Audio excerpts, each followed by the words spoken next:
Nepal's main opposition party has raised the issue of Chinese encroachment of the country's territory in the lower house of the parliament. The Nepali Congress's motion questioned the KP Sharma Oli-led government's silence on the matter. This came after the government in a report acknowledged that China is using road construction in Tibet to encroach upon Nepal's land.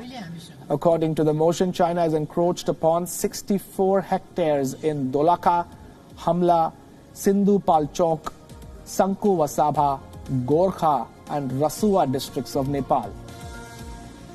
The main opposition party has asked the government to hold diplomatic talks with Beijing to resolve the issue. Nepali Congress is the largest opposition party in both the upper and lower houses of the country's parliament. The party's vice president took to Twitter to slam the government over continued Chinese encroachment. China currently has encroached 11 locations at its border with Nepal, which is over 1,400 kilometers long. This comes amidst Nepal's controversial decision to legalize a map which includes Indian territories.